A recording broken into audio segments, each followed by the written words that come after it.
47 సెకండ్ల పాటు ఏం మాట్లాడారు? 47 సెకండ్ల పాటు ఈయన ఎక్స్ప్లెయిన్ చేశాడు, ఇట్లా ఉంది సీన్ అంతా అని. ఆయన ఏమన్నాడు దానికి, ఓహో అలానా ఓకే, ఈయన 3 పదాలే అన్నట్లు కృష్ణారెడ్డి గారు స్టేట్మెంట్ ఉంది.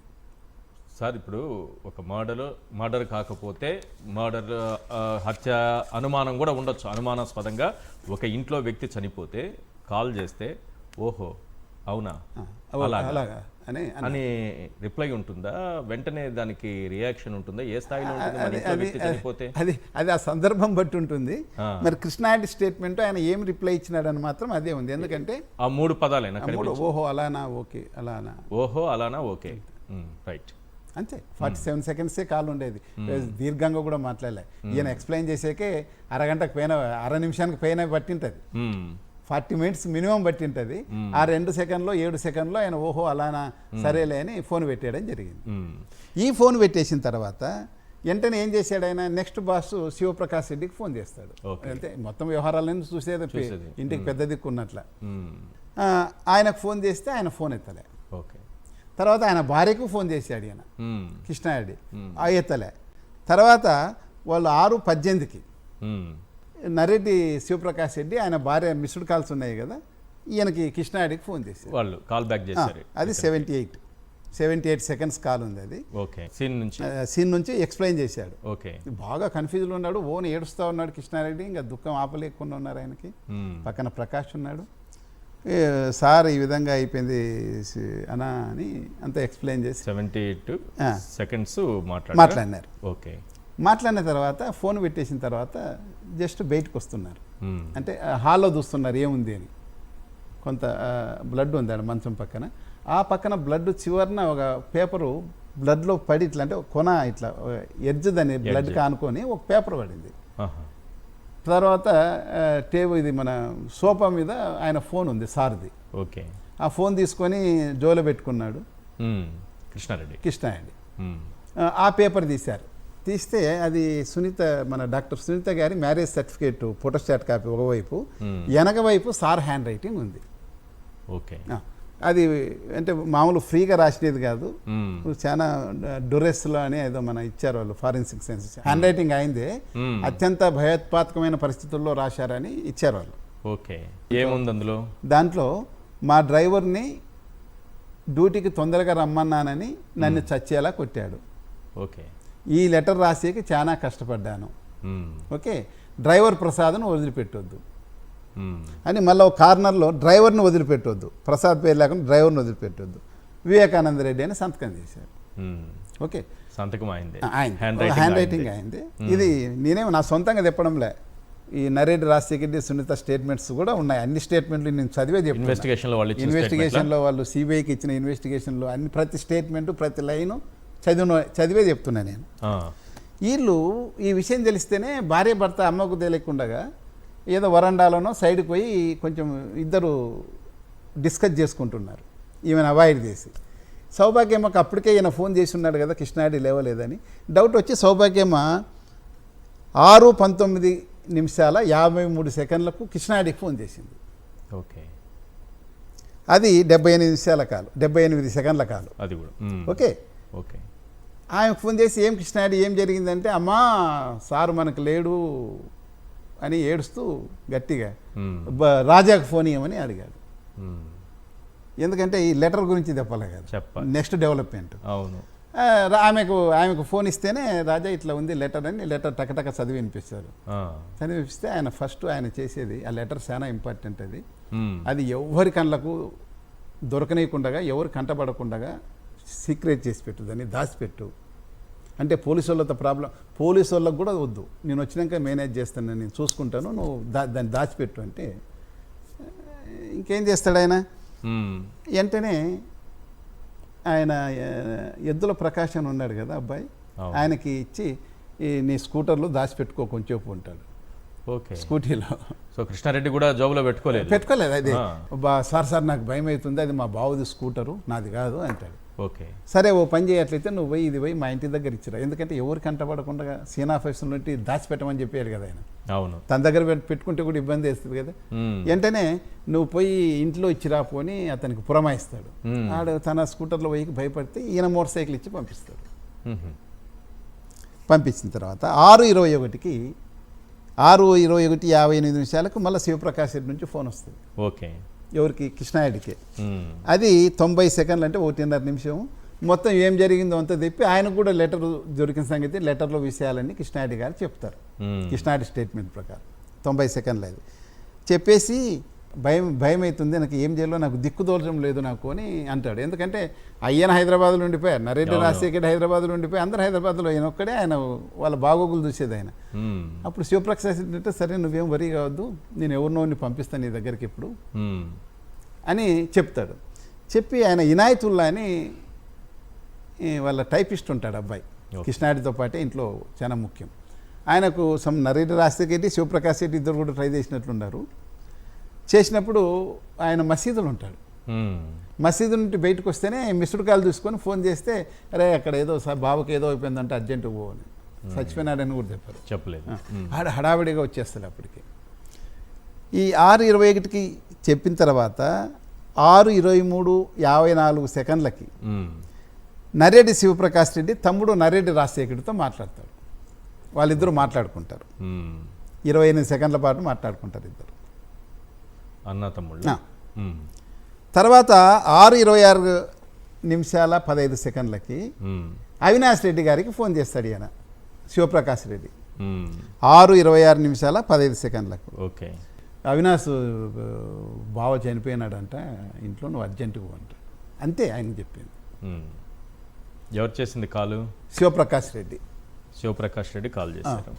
వివేకానంద రెడ్డి పెద్ద బావ. అంటే ఫస్ట్ కాలు 6:15:32 నర్రెడ్డి రాజశేఖర రెడ్డికి వెళ్ళింది. ఆ తర్వాత దాదాపు 11 నిమిషాల తర్వాత 6:26కి అవినాష్ రెడ్డికి వెళ్ళింది. తర్వాత 6:15కి వెళ్ళింది. తర్వాత లెటర్ దొరకడం, లెటర్ గురించి 10 నిమిషాలు రాజారెడ్డికి రాజశేఖర్ రెడ్డికి చెప్పడం, శివప్రకాష్ రెడ్డికి చెప్పడం అయిపోయింది. అవును. ఇనాయతుల్లా అతను వెంటనే ఫోన్ చేసుకో మోటార్ సైకిల్లో వచ్చేస్తాడు. అటుకి వచ్చేస్తే అది 6:29 జస్ట్ మన ఎంపీ అవినాష్ రెడ్డి గారు అక్కడికి జస్ట్ వచ్చేక ముందు హాఫ్ మినిట్ 1 మినిట్ ముందు అంతే వచ్చేసి ఈ తూర్పు వైపు మైన్ డోర్ నుంచి లోపలికి రావాలని ట్రై చేస్తే అక్కడ శశికళ వాళ్ళు ఉంటారు. ఓకే. అప్పటికే లెటర్ ఇంట్లో హ్యాండ్ ఓవర్ చేసి వచ్చిన ఎద్దుల ప్రకాశం లాన్లో నిలబడి ఉంటాడు. ఉండి అతన్ని ఇక్కడికి పిలుస్తాడు. నువ్వు ఆ డోర్ వద్దు, నువ్వు ఇక్కడికి వచ్చేయని పిలిచి నార్త్ వైపు తీసుకొని ఈ గేట్ ద్వారా లోపలికి పంపిస్తారు. శశికళ వాళ్ళు వికెట్ గేట్ ముందర వెయిట్ చేస్తున్నారు, డోర్ చేస్తే లోపలికి రావాలని. వాళ్ళని అవాయిడ్ చేసేకి పిలిచి లోపలికి, ఏం జరిగింది కృష్ణారెడ్డి, ఏమి జరిగింది అన్న అంటే రా లోపలికి అని తీసుకొని పోయి చూపిస్తాడు. చూపిస్తుండగానే ఈయన ఇనాయతుల్లా ఇద్దరు చూస్తుండగానే కాన్వాయ్ వస్తూ ఉంది వీళ్ళది, అవినాష్ రెడ్డి. ఈ కృష్ణారెడ్డి ఏడ్చుకుంటూ పోతాడు పోయి, సార్ పెద్దనాయన లేడు సార్, మనకు లేడు సార్, చనిపోయినాడు సార్ అని. ఆయన ఏడుపు అనేది కంటిన్యూ ఉంది ఆయన కృష్ణారెడ్డి. తీసుకొని వస్తే వీళ్ళు కన్ఫ్యూజ్ అయిపోయి వాళ్ళంతా ఎవరెవరు పోతారు ఆయన అమ్మడి, అవినాష్ రెడ్డి, దేవిరెడ్డి శివశంకర్ రెడ్డి, ఈసీ సురేంద్రనాథ్ రెడ్డి, ముగ్గురు వెళ్తారు. ఓకే. ముగ్గురు వెళ్ళినప్పుడు ఆ రక్తాన్ని అంతా దాటుకుంటా లోపలికి లైట్ ఉంది కదా పోయి చూస్తారు. చూస్తేనే కొన్ని సెకండ్లే చూశాడండి అవినాష్ రెడ్డి. కొన్ని సెకండ్లు చూడలేకపోయినాడు వాళ్ళ పరిస్థితిని. కర్చీపు తీసి ఇట్లా పెట్టుకొని అయ్యో అని మొహం తిప్పేసుకుని బయటకు వచ్చారు. ముగ్గురు బయటకు వచ్చారు. వచ్చి ఆ పార్కు వాకిలి గుండానే బయటకు వచ్చేసి ఆ లాన్లో నిలబడి, నార్త్ వైపు ఉంటుంది అంత లాన్ వాళ్ళది, లాన్లో నిలబడి ఫోన్లు తీయడం మొదలు పెడతారు. వాళ్ళ ఫాదర్కి చెప్పాలి కదా, వైఎస్ భాస్కర్ రెడ్డికి ఇది జరిగిందంట అనేస్తే ఇంకా వాళ్ళందరూ బయలుదేరి, ఇంకా అందరికి వస్తుంది, ఇంకా వాళ్ళ అన్నదమ్ములు అంతా స్ప్రెడ్ అయిపోతుంది న్యూస్ పోయిందని, అంతా వచ్చేస్తారు. అప్పటికి వాళ్ళ అన్నదమ్ములు అందరూ వచ్చేస్తారు. ఎప్పుడైతే అవినాష్ రెడ్డి బయటకు వస్తాడో వెంటనే ఇనాయతుల్లా లోపలికి వెళ్తాడు. వెళ్ళకెళ్ళి అన్ని ఫోటోలు తీసి అన్ని వీడియోలు తీసి ఇమ్మీడియట్గా నరేడి రాజశేఖర రెడ్డికి, నరేడి శివప్రకాష్ రెడ్డికి పంపిస్తాడు. ఓకేనా? ఇప్పుడు వీళ్ళు చాలా మంది ఈ వేరే వేరే మీడియాలు, మన వైర్పక్షం మీడియాలు కానీ వాళ్ళు చేసేదంటే అవినాష్ రెడ్డికి తెలియదా, ఎంపీ కదా, చూస్తేనే అది మర్డర్ అని తెలియదు అంటారు. నేను ఎందుకు మర్డర్ అంటే ఎందుకు తెలియదు, అది శవాన్ని బయటకు తీసేంత వరకు ఎవరికి తెలియదు.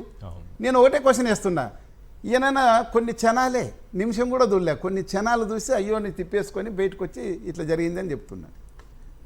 ఈయన కృష్ణారెడ్డి ఉన్నాడు కదా, ఫస్ట్ చూసిన ఆయన వంగాడు, గాయాల దగ్గరకు చూశాడు, చేయి పట్టుకొని చూశాడు, బాత్రూంలోకి ఎంటర్ అయ్యాడు. ఆయన ఎంటర్ అయ్యి చేయి పట్టుకొని చూసి ఈయన మరణాన్ని ధ్రువపరుచుకొని ఇక్కడంతా గడ్డగట్టింది చూసి ఇదే చెప్పాడు ఆయన.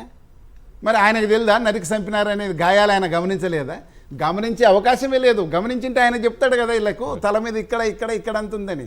ఇక్కడంతా బ్లడ్ అంతా ఊజైపోయి గడ్డగట్టింది. దానికోసమే డాక్టర్ వెంకటేష్ నాయక్ ఆయన డెడ్ బాడీని తెచ్చిన తర్వాత 7:20 ప్రాంతం 7:40 ప్రాంతం తెచ్చినాక ఆయన కాంపౌండర్తో తుడిపిస్తూ చూసి సార్ ఇది మామూలుగా కమోడి మీద పడితే జరిగిన ఇంజురీ కాదు, ఇవి హ్యాక్డ్ ఇంజురీస్, నరికిన ఇంజురీస్ అంటే అప్పుడు వెనక కూడా చూస్తారు. అప్పుడు అన్ని గాయాలన్నీ కనపడతాయి. అప్పుడు కదా ఇది మర్డర్ అయింది, ఇది న్యాచురల్ డెత్ కాదని ఈవెన్ వైఎస్ భాస్కర్ రెడ్డి ముందు ఇనిషియేట్ చేస్తాడు మనం పోలీస్ కేసు పెట్టాలని. శివప్రకాష్ రెడ్డి మరి నిజం చెప్తున్నాడు అబద్ధం చెప్తున్నాడు ఆయన ఆత్మకు తెలుసాలా. పిఏ కృష్ణాడి స్టేట్మెంట్ ప్రకారము శివప్రకాష్ రెడ్డితో ఈయన మాట్లాడుతున్నప్పుడు ఇంజురీస్ చూస్తేనే ఏం జరిగిందని కంటిన్యూగా మాట్లాడుతున్నాడు. శివప్రకాష్ రెడ్డితో పిఏ మూలింటికి వెంకటకృష్ణారెడ్డి మాట్లాడుతుంటే ఈయన పక్కనే ఉండి ఫోన్ తీసుకొని వైఎస్ భాస్కర్ రెడ్డి గారు శివప్రకాష్ ఇది న్యాచురల్ డెత్ కాదు, కోల్డ్ బ్లడెడ్ మర్డర్, మనం దీని మీద పోలీస్ కంప్లైంట్ ఇవ్వాలని చెప్తాడు. ఎందుకంటే వాళ్ళు కదా డెసిషన్ తీసుకోవాలి దీనికి. ఇది మరి శివప్రకాష్ రెడ్డి మరి ఎందుకు ఆయన స్టేట్మెంట్లో చెప్పడం లేదు మనకు అర్థం కావడం లేదు. మరి ఆయన వాళ్ళకు అత్యంత ముఖ్యుడు కదా మూలి వెంకటకృష్ణారెడ్డి చెప్తున్నాడు ఇది సార్ జరిగింది. హత్య జరిగిన వెంటనే అక్కడ ఉన్నటువంటి సాక్ష్యాలను చెరిపేసేటటువంటి ఒక కుట్ర జరిగింది, లేకపోతే రక్తపు మరకలు తుడిచేయడం జరిగింది, ఈ రకమైనటువంటివి వినిపిస్తున్నాయి కదా. అలాంటివి జరుగుతున్నప్పుడు అప్పటికి పోలీసులు చేరుకోలేదా? పోలీసులు చేరుకున్న తర్వాత విచారణలో ఏం తెలియంది? ఈ సాక్ష్యాలను చెరిపేసేది అనేది ఎందుకు?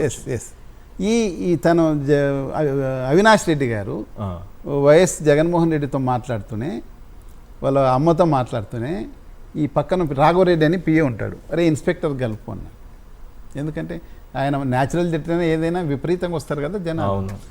ఇన్స్పెక్టర్ గెలుపు అంటే ఇన్స్పెక్టర్ గెలిపారు. ఆ ఇన్స్పెక్టర్ రాత్రి ఏం డ్యూటీ చేశాడేమో మరి అప్పుడప్పుడే ఈ కాల్తోనే లేచినట్లున్నాడు. సారు అవినాష్ రెడ్డి గారు మాట్లాడతారంటే ఎంపీ గారు అంటే సరే అంటే ఇస్తే ఈయన ఇట్లా పెద్దనాయన చనిపోయాడు, ఇట్లా బాత్రూంలో పడి మీరు ఏదైనా కొంచెం ఫోర్స్ పంపండి సార్ అని రిక్వెస్టింగ్గా చెప్పాడు ఆయన. ఓకే, పోలీసు వాళ్ళకి ఇంటిమేట్ చేసిందే ఫస్ట్ అవినాష్ రెడ్డి, ఇంకా వేరే వాళ్ళు ఎవరు కాదు. ఓకే, అది జరిగింది. కాబట్టి వాళ్ళు ఒక 10-15 నిమిషాల్లో కానిస్టేబుల్ పంపడం అంతా జరిగింది. తర్వాత 7:05 ప్రాంతంలోన జోగి శంకరయ్య గారు ఇన్స్పెక్టర్ గారు కూడా రావడం జరిగింది అక్కడికి. ఈ తర్వాత ఈ రక్తపు మరకలు తుడిచేయడం ఇది చెప్తా. సీన్ ఏంటి? 6:52 నిమిషాలకి 6:53 నర్రెడ్డి శివప్రకాష్ రెడ్డి గారు ఎర్రగంగి రెడ్డికి ఫోన్ చేశారు. ఆయనకు ఫోన్ చేసి ఏమయ్యా మీ సార్ చనిపోయినాడు తెలియదా అని అన్నట్లు మాట్లాడారు అని ఫాస్ట్గా బయలుదేరి బయటకు వచ్చేస్తే ఏం వెహికల్స్ ఆయన సొంత వెహికల్ ఏం లేదు. ఆడెవరో పోతుంటే అతను నాపి ఆ మోటార్ సైకిల్ తిరిగి వస్తాడు. 7:05 అంతా ఆయన వస్తాడు ఎర్రగంగి. అదే టైంలోనే జోగి శంకరయ్య గారు కూడా అక్కడికి వచ్చారు, ఇన్స్పెక్టర్ వచ్చి లోపలికి పోయినారు, చూశారు. ఈయన కూడా అంతా చూశాడు. ఎవరు ఎర్రగంగి రెడ్డి, జోగి శంకరయ్య కూడా అక్కడే ఉన్నాడు, లోపలే ఉన్నాడు. అందరూ ఆన్లుక్కర్స్ ఉంటారు కదా, ఇంపార్టెంట్ వాళ్ళు, బంధువులు వచ్చి చూసిపోతున్నారు, బయట పోయి కూర్చొని హాల్లో కూర్చుంటున్నారు. ఇది పరిస్థితి ఇప్పుడు జరిగింది. అందుకే నేను విషయం తెలిస్తేనే ఫస్ట్ ఎర్రగంగి రెడ్డితోనే మాట్లాడాను నేను ఏం జరిగిందని. మా సార్ని చంపితోడు ఎవరు లేడు, వ్యక్తిగతమైన ఎవరు లేరు. ఓకే, అక్కడ చూస్తే ఆయన బాత్రూంలో పడి చనిపోయినట్లనే కనిపిస్తుంది, చీకటింది మనకు అట్లే ఉంది. బాత్రూంలో ఒక దిక్కులేని శవం మాదిరి పడి ఉంటే నా హృదయం నేను తట్టుకోలేకపోయినా సార్. నేను ఏమీ క్లీన్ పెద్దది వేయించలేదు. ఆ మంచం కింద ఉన్న బ్లడ్ మాత్రం, ఎందుకంటే ఆ డెడ్ బాడీని తీసుకొచ్చి అక్కడ పండబెట్టాలి కదా, ఎక్కడ హాల్లోకి తీసుకురాలేం కదా, హాల్ కిక్కిరిస్తుంది అప్పటికి. ఓకే, ఆ డెడ్ బాడీ తీసి నేను బెడ్రూమ్లోనే పండబెట్టాలి, అంటే జస్ట్ బాత్రూమ్ ముందురా అదింత ఏరియాలో నేను 16:6 క్లీన్ చేశాను అంతే. బాత్రూమ్ డెడ్ బాడీ తల ఇక్కడ ఉండిందండి, తల ఇక్కడ ఉండింది. ఇది కమోడ్ అంత రక్తం ఉంది, ఆ తల నుంచి కార్నర్ రక్తం ఇది. అదేమన్నా క్లీన్ అయిందా? అది కూడా ఉంది కదా, అయితే ఇదిగా ఎక్కడ నీకు క్లీన్ చేశారు? సీన్ ఆఫ్ అఫెన్స్ క్లీన్ ఎక్కడైంది? ఇది ఇంకా క్లియర్గా ఉంది. ఇది ఆ బాత్రూమ్ మీద ఉన్న ఇది మన మ్యాట్, దాని మీద కూడా రక్తపు మరకలున్న కాలు ముద్ర ఉంది, దాన్ని కూడా ఎవరితో టాలీ కాలేదు. లోపల తలుపు మీద ఉన్న రక్తం, అది కమోడ్ మీద ఉన్న రక్తం, ఇది అదే మన ఫుట్ మ్యాట్ మీకు కాలి ముద్రలు కూడా ఉన్నాయి దాని మీద. తర్వాత అదే రక్తపు నీళ్ళు శుభ్రం చేసింది అట్లే పెట్టినారు బాత్రూంలో. పోలీసు వాళ్ళు అన్నీ సీజ్ చేశారు అవన్నీ. ఇది సీన్ పెయిన్ తీస్తే అది ఫోటో తీశారు. ఇది అన్నీ ఐటీగా బ్లడ్ అంతా ఉంది, ఏది పోలే. ఆ గోడ మీద రక్తం చిట్టింది. బాత్రూంలో వేసి నరికినప్పుడు పైకి 8 feet వరకు పైకి లేచి స్ప్లిట్ అయింది బ్లడ్ అంతా. అది బ్లడ్. ఇది లోపల నుంచి బాత్రూమ్ తలుపు లోపల వైపు నుంచి బాత్రూమ్ ముందు ఉన్న ఫుట్ మ్యాట్ పై ఒక రక్తం తరిసినది ఉంది. అది అంటే ముద్దాయిలది ఉండొచ్చు, లేకపోతే ఇళ్ళది కూడా ఉండొచ్చు. ఆ మంచంకు వెనక వైపు వాళ్ళైతే ఎక్కడైతే క్లీన్ చేసినారో దానికి అట్లా రక్తం ఉంది, రక్తపు మరక అలాగనే ఉంది. పోలీసు వాళ్ళు దాని నుంచి కూడా రక్తం కలెక్ట్ చేశారు, ఫోటోలు తీశారు క్లూ స్ట్రీమ్ వాళ్ళు. అంతా బ్లడ్ అంతా ఉంది మంచానికి, అది క్లీన్ చేయలేదే. ఇది బీరువా కింద రక్తం వెనక వైపు, ఇది కింద అంతా రక్తం ఉంది చూడండి మీరు అడుగున. వాళ్ళు క్లీన్ చేసినారని చెప్పిన ప్లేస్ అది. అన్ని బ్లడ్ ఐటీగా ఉంది. అదింత మాత్రం క్లీన్ చేశాను. ఆ దాంట్లో కూడా బ్లడ్ కనిపిస్తుంది, పూర్తి క్లీన్ కాలే. ఫోటోలన్నీ క్లియర్ గా ఉన్నాయి. 97 ఫోటోలు 97 ఫోటోలు అన్ని అట్లే ఉన్నాయి. 3 వీడియోలు ఉన్నాయి. వాళ్ళు ఆర్ఎఫ్ఎస్ఎల్ వాళ్ళు వాళ్ళంతా ఈ క్లూ స్ట్రీమ్ వాళ్ళంతా కలిసి సుమారుగా 11-12 వస్తువుల్ని కలెక్ట్ చేశారు. బొట్టు బిల్ల ఒకటి, ఒక ఆడవారిదిగా భావించే పొడవాటి ఎంట్రిక, మగవాళ్ళవి భావించే 2 వెంట్రుకలతో సహా సీజ్ చేశారు మైన్యూట్గా. ఓకే, ఏది పోలేదు.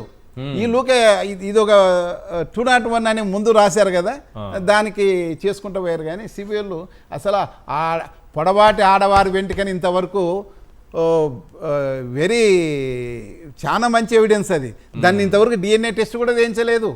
ఇంట్లో పని చేస్తోలేదా, లేకపోతే బయట ఎవరన్నా వచ్చారా ఆ రోజు నైటు, ఇవన్నీ కూడా సవాల్ వచ్చే డౌట్లు వస్తాయి. మరి దాన్ని కూడా DNA టెస్ట్ పంపలేదు. అది ఆ ఎంట్రీకి ఎవరిదని ఇంతవరకు చెప్పలేదు. ఒక ఛార్జ్ షీట్ వేసి కూర్చున్నారు. సిట్టు చేసింది, సిబిఐ చేసింది. ఒక ఇన్వెస్టిగేషన్ పరిపూర్ణంగా సంపూర్ణంగా జరగాలి, పూర్తి స్థాయిలో జరగాలి అని అంటే ఇట్లాంటివి కూడా జరగాల్సిందే కదా.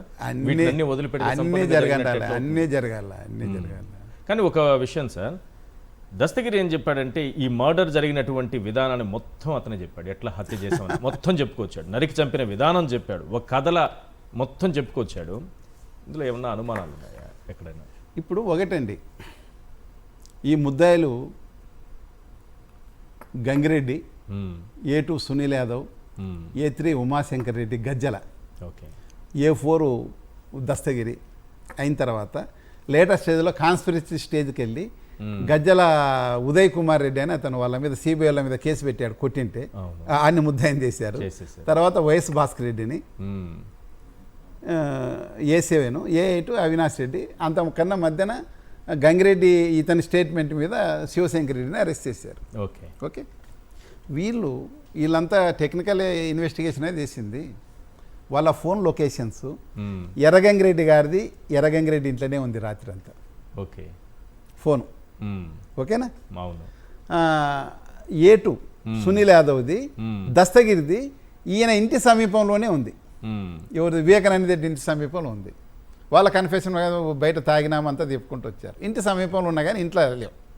వివేకానంద రెడ్డి నేరస్థలానికి రాలే, ఏమన్నా వచ్చింటే బయట పెట్టి వచ్చారేమో తెలియదు. తర్వాత గజ్జల ఉమాశంకర్ రెడ్డి ఉన్నాడు కదా, ఆయన ఫోన్ ఆయన దగ్గరే ఉంది, వాళ్ళ ఇంట్లో ఉంది, బస్ స్టాండ్ దగ్గర ఆ టవర్ కింద. అంత గూగుల్ లొకేషన్స్ అన్నీ తీశారు వీళ్ళు.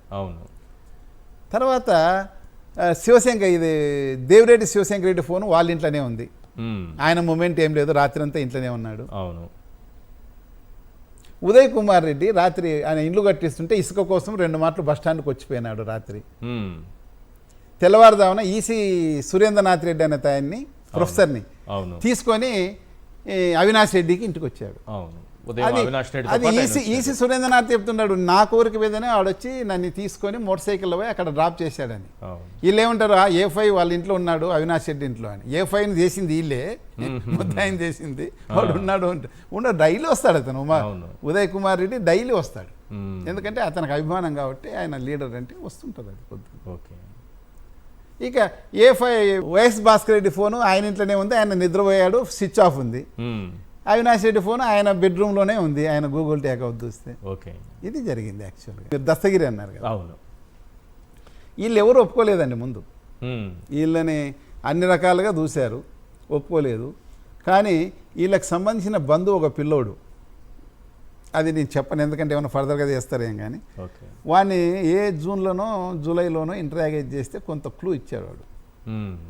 క్లూ ఇస్తే దాంట్లో ఇల్లు మాత్రం ఇద్దరు ఉన్నారు, దస్తగిరి వీళ్ళు ఆ ఇంటి సమీపంలో ఉన్నారు, రాత్రి తాక్కుంటూ కూర్చున్నారు సార్ అని ఇట్లా ఏదో క్లూ ఇస్తే దాని మీద వీళ్ళు ఒక కథ తయారు చేసుకున్నారు.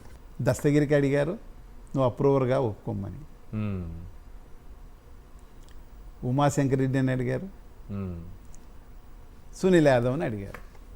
వీళ్ళు ముగ్గురితో ఇద్దరు ఒప్పుకోలేదు, ఇతను ఒప్పుకున్నాడు.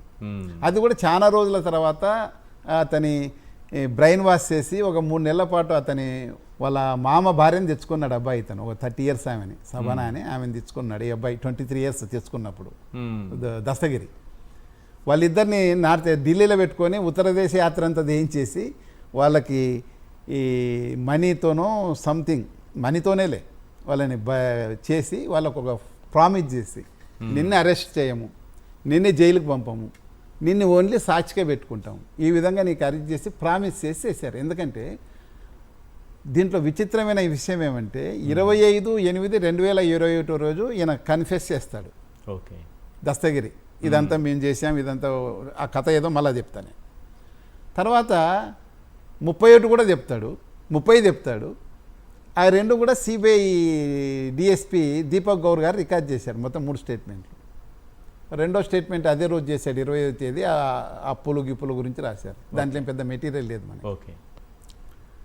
31వ తేదీ కోర్టు ముందర ఇస్తాడు వాంగ్మూలం, 8వ నెల 2021 కదా. వెంటనే అరెస్ట్ చేయాలా నువ్వు? అసలు 25వ తేదీ అరెస్ట్ చేసి తర్వాత నువ్వు ప్రొడ్యూస్ చేయాలి. నువ్వు సాక్షిగా ఎంక్వైరీ చేసినప్పుడు కన్ఫెస్ చేసి కన్ఫెషన్ స్టేట్మెంట్ ఇచ్చాడు మేమే చంపామని, నువ్వు అరెస్ట్ చేయలే. 31/8 అరెస్ట్ చేయలే, 9వ నెల అంతా అరెస్ట్ చేయలేదు, వదిలేశారు. నేను చంపినా అని చెప్తే అతన్ని నువ్వు ఎలా అరెస్ట్ చేయకుండా ఉంటారు? అసలు నేను ఎక్కడ వినలేదు. సో ఆగస్టు 30 నుంచి 25వ తేదీ నుంచి 25 తేదీ నుంచి అక్టోబర్ 20 వరకు, అంటే దాదాపు 2 నెలల పాటు అతన్ని నేను చంపినానని చెప్పిన తర్వాత, ఇంత ఇంపార్టెంట్ పెద్ద మనిషిని చంపిన తర్వాత అరెస్ట్ చేయరు వాళ్ళు సిబిఐలో. ఓకే. తర్వాత యాంటిసిపేట్ బెయిల్కి అప్లై చేస్తే సిబిఐలో మాకు అబ్జెక్షన్ లేదని వేస్తారు. సునీతమ్మ కూడా ఆమెకు అబ్జెక్షన్ లేదు, ఆమె ఏమి చేయదు. వీళ్ళంతా కుట్రా ముందే. ఇదంతా తండ్రిని చంపిన వ్యక్తి కదా, అతనే చెప్తున్నాడు కదా. వాడు చంపితే చంపినాడు, వీళ్ళ టార్గెట్ వేరే. వీళ్ళ టార్గెట్ జగన్మోహన్ రెడ్డి భారతి వరకు తీసుకురావాలి కదా కేసుని. ఓకే. ఆయన అరెస్ట్ చేస్తే వాడు చెప్పకపోతే ఎలా? ఆడు కదా బాగా మాట్లాడుతున్నాడు. అరెస్ట్ చేయలేదు. నాకు మామూలు సామాన్య ప్రజలకు వచ్చే ఒక డౌట్, క్వశ్చన్ సార్. అప్రూవర్గా మారమని ఎవరు అడుగుతారు? ఏ సందర్భంలో అడుగుతారు? ఒక అది కూడా అతను ఎట్లా మారితే అతనికి సింపుల్ గా బెయిల్ చెప్తా, అది కూడా చెప్తా. వేసి అతనికి ఈ బెయిల్ ఇస్తారు మరుసటి రోజు, యాంటిసిపేట్ బెయిల్ వస్తుంది. ఆ మరుసటి రోజు అయినా అదే రోజు అతనికి సెల్ఫ్ బాండ్ మీద వదిలేస్తారు సిబిఐ. వదిలేసి తర్వాత ఛార్జ్షీట్ వేస్తారు. Okay. A1, A2, A3, A4 అని అప్పుడు వేస్తారు ఛార్జ్షీట్. అంటే అతను కోర్టులో ముద్దాయిని చేస్తారు ముందు. ముద్దాయి అయితేనే అప్రూవర్ అవుతాడు. ఓకే. ఓకే. అప్పటికే అతనికి బెయిల్ వచ్చేసిందా? బెయిల్ వచ్చింది. బెయిల్ వచ్చింది. బెయిల్ వచ్చిన తర్వాత ఛార్జ్ షీట్ వేసారా? బెయిల్ వచ్చిన తర్వాత ఛార్జ్ షీట్ వేసారు. ఛార్జ్ షీట్ వేసిన తర్వాతనే అప్రూవర్ తీసుకోవాలి. అంతే. ఓహో, ఇది ముందుగానే మాట్లాడుకున్నటువంటి స్క్రిప్ట్ ఇది. మేము ఛార్జ్ షీట్ వేస్తాము, నువ్వు అందులో అక్యూజ్డ్ గా ఉంటావు. ఒప్పందం అప్రూవర్ అంటారు దీన్ని. ఎందుకంటే సెక్షన్ 306 CRPC అంటారు దాన్ని అప్రూవర్ అయ్యేది.